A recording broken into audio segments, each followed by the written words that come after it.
Sonic Q2, Sonic Q2, New Cinema Labyrinth is a sequel to the 2014 Persona Q Shadows of Labyrinth. It's been 4 years since the game came out, and finally we have a sequel to the successor of the 3DS game. While the game was very mixed to the fandom, it did a pretty good job of blending in the style of Persona with the Adrian Odyssey series, with its art style, how its maps were different, and how its maps and battles FOEs are different from Persona and fight similar to Adrian Odyssey game. While I not played the game yet, I am pretty interested in this game, and we should start playing Persona Q. It is currently the one of two up to 5 of the few spin-offs I've actually played. So, up to the year, we were announced this game back last year, when it was announced at the music event where both dance games, Persona 3 Dance and Persona 5 Dance, were announced. Well, of course, we waited a while for that. We only had one bit of information at the time that the center characters would be Persona 5. We had the silhouette of Ren Amamiya, the now current name, the canon name of the Persona 5 protagonist. Not Akira Kurosu, but you can choose whatever name you want. Just don't be very upset about it. But I digress. There's a lot I want to cover. And I wrote down a lot, and I want to have discussion of everything we know, what we need to know, and where we're going to lead. We are only... Excuse me.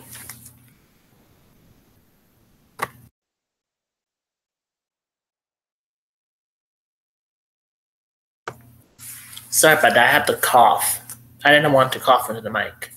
But as I continue on, I have a lot of information we got just from Saturday alone to Tuesday. And there's a lot to go into.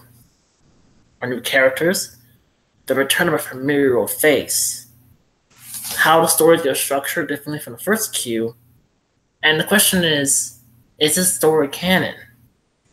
Hold on a second.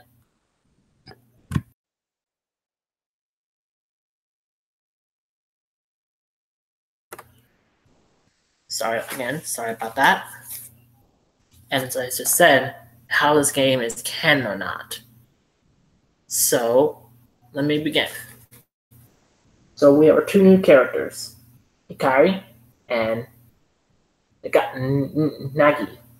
Now, as someone who enjoys, symbolism and looking at names, having themes to them, I decided to look into the names. I knew who Hikari means. Hikari means light. That's something I've always known for a long time. Nagi I had to look into, which means calm. Now, we do have who's playing these 2 characters. But also, I want to go into a few more things. If the game comes out on November 29th, 2018, we have no information about the US and Canada and Europe yet, but I would recommend keeping an eye out as we get further closer to the release date, as it usually release date after the game comes out. And no, this game's not going to be delayed. That was a very terrible meme we had from Persona 5, and I think we all should kind of move on from that as a community.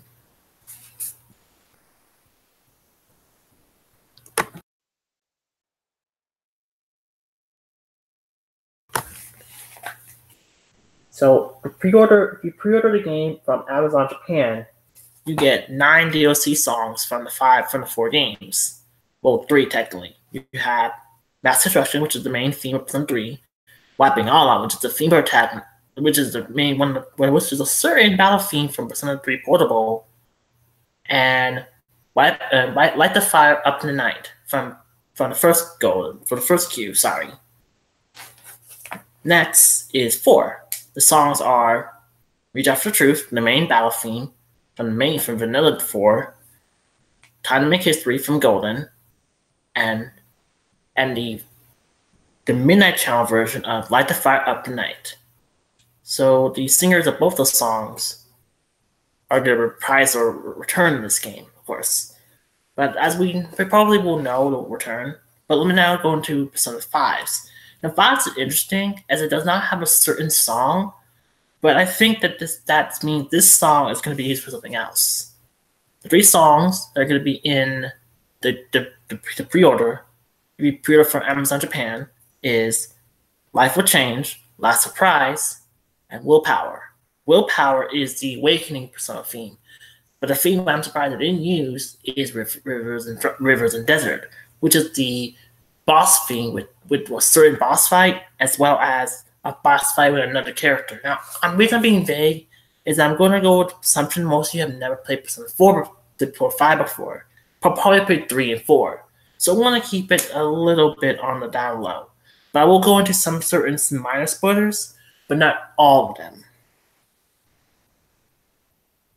Now then, the reason why I've tried to stay really vague on wiping all out is we have the return of the female protagonist of Persona 3 Portable. Whatever name you choose to call her, Katone, Minako, Makoto, whatever. She's back. This is her first appearance in about 8 years, since her debut back in 2010 in Japanese. Now, she did have some appearances in other medias, art, and she had her own drama CDs as well as her own stage play. That's where I say Katome come from.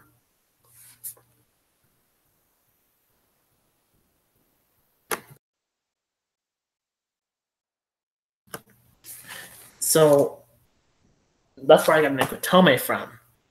So this is her first return. Now, there are a lot of people who you love the female protagonist, obsessed with her, or hate her fans. I'm in the middle, and I like the female protagonist. I wish she returns a little bit more, and I want to see how she'd be canalized into the Persona series, some way, shape, or form. But we'll see how it works. But this is her first return. Also, the return of her Seiyu, who is if you ever watched Day Alive, she's Toka. Yamaki, she's Toka from that show. So it's good to hear her back when that one line she had at the end. Now, I won't go too much into the story, but I want to go through all my notes. Now, who are the two new characters? I say Hikari and Nagi. So I'm two who are voiced by and gives you a good idea of who they are and the roles they played and give you a good idea of these kind of characters. Hikari is played by Misato Fukin. Sorry, I'm not very good at the last name there. If the name doesn't sound familiar, she played Cure. She played Precure in Smile Precure, or Glitter Force Precure if you want to go by the Sanbon dub. I'm sure that so will be easier for anyone who may or may not be a fan of it. But if whatever you choose, let's continue on the next name. Nagi is played by Kikuko Inoue. The name may not sound familiar, but you probably heard of her as the Forever 18 actress who and her daughter are about the same height, and she looks so young, but she's in her 50s. Hard to believe, isn't it? But she's mostly known for motherly characters or the good girlfriend. So I think we can get an idea with how Nagi's going to play off with Hikari. Whatever their secret is safe to say they're going to work similar to Rei and Zen from First Q. Now, let's see. Now, let's go into a little bit of the things that are going to be in this game. I wrote down a few of it, and I won't talk much about the story because I want to get to the important facts. That's what discussion is. What I do know. Now, there will not be no route selections. So, unlike the first game, which was split 2 halves, you had to play as the Persona 3 protagonist, Makoto Yuki or Minato Sato, or play as Yuna Akami side. And Q is very divided in the fandom, and the character gets on both nerds, and I think it has something to do because they had to split both sides. Some characters did not feel like the best characterization because you split their characters between these two parts. So they are not going to have most selection. They're going to be centered on the Persona 5 characters, with 3 and 4 coming to the fray as the story progresses. Probably not as late, but we can pretty much say from like screenshots, if not none of them feel late game. So it's safe to say around the first dungeon they're all going to meet.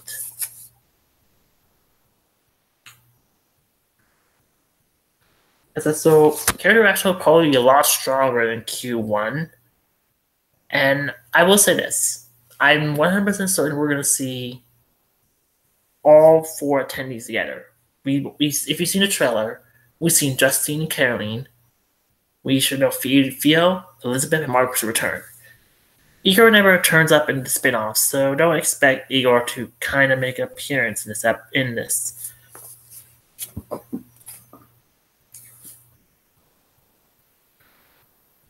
Now, because there's no route selection, you do not need to choose the Persona 3 protagonists, and both are available present at the same time. The female protagonist probably has a big role in this story, but we don't know what that is.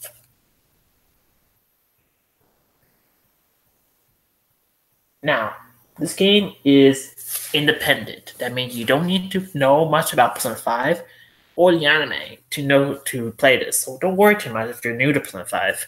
But just a minor spoiler.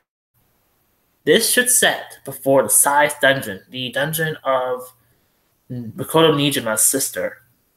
So this sets before that dungeon, before the heist, and before a certain event happen.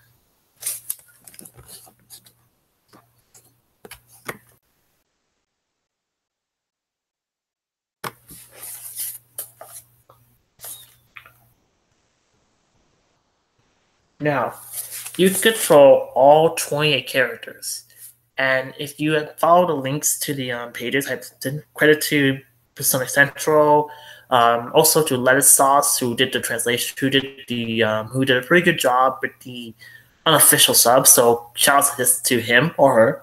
I don't judge. But you can control all 28 characters, so all the main series members, the investigation team, and family thieves. Also, you can take out the protagonists from all 3 games. 4, technically. Meaning you can create your own teams without them. Now, unlike Persona Q, Hikari and Nagi would not be playable, so they're going to have a different role this time, added playable characters. Music would change from music from Persona 5, but when the Persona 3 and 4 members come in the story, we're going to hear a lot more tracks from those games. So Joy, Time, those kind of tracks are going to turn up. Now, surprisingly, development actually started after Persona 5 came out, so 2016. So this game was working on for about a year and a half or so. For about 2 years and a half, depending on give or take.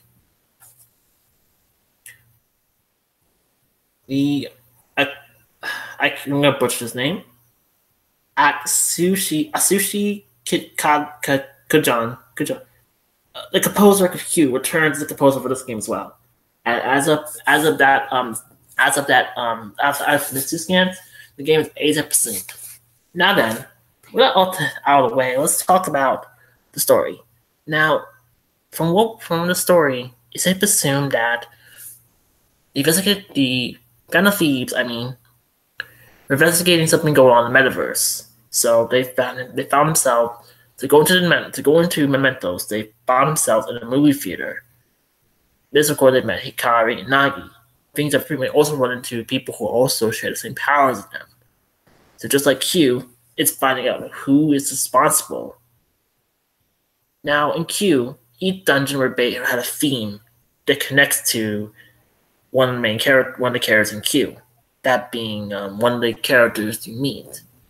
We could probably see the same thing. For screenshots, we've seen a possible superhero theme, we're gonna see like a dinosaur theme and plus a sci-fi theme.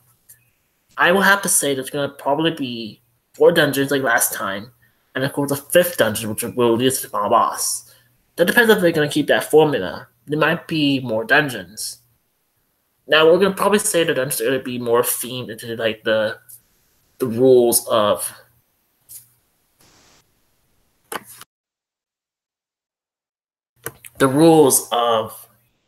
Persona 5. So we'll have to say they're going to have a past ruler, and someone is going to be the antagonist of each stage.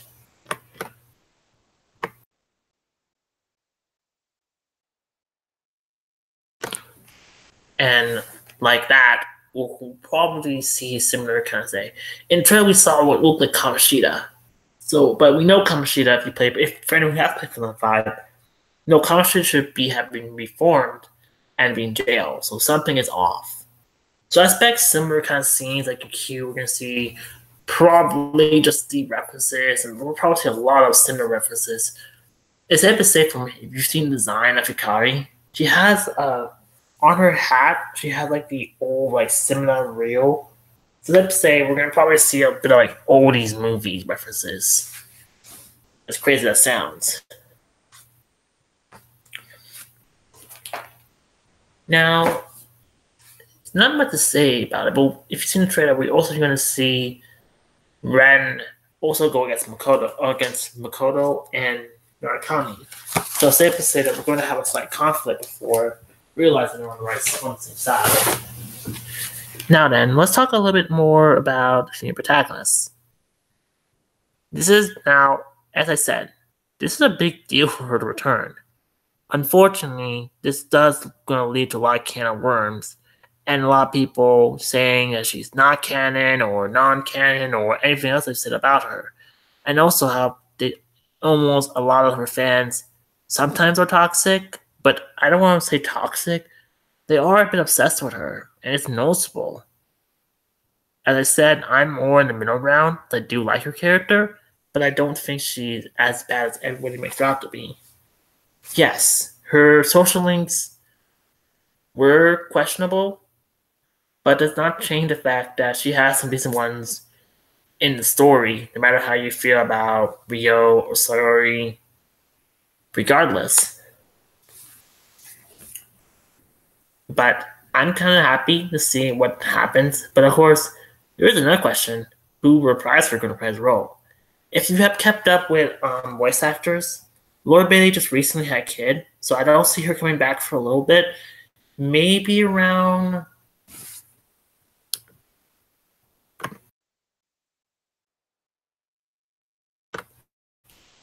Sorry about that. Maybe around spring, but who knows? She is in union with her husband, so I'm not 100% on that one. I do see Ashley Birch, who did the voice of Risei, to take up Risei's voice. As for Minako, I go her by. I see Alexis Tipton taking over as that voice. So both characters have distinct voices. Now, Yosuke and Makoto Yuki rarely do talk to each other, so it's not going to be too weird to see them see Yuri Unifall voice both characters. Other than that, the cast should still be the same from the Persona 3 dance game that's coming out this year, and everyone who came back for Cross Tag Battle should be the same as well.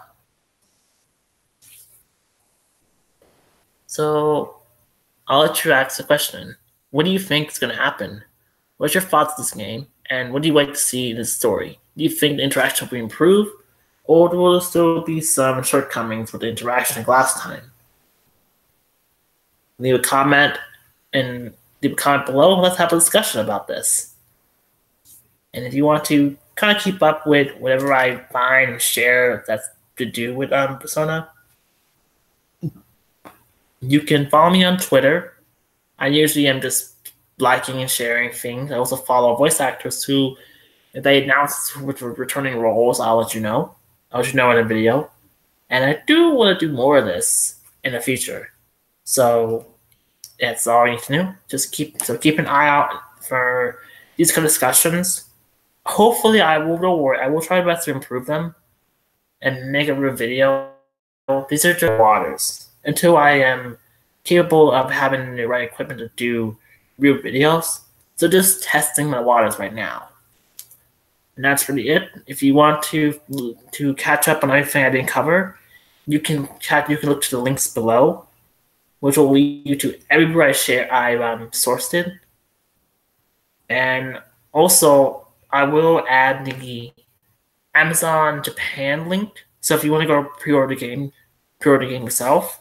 And with that, I will see you next time. Take care.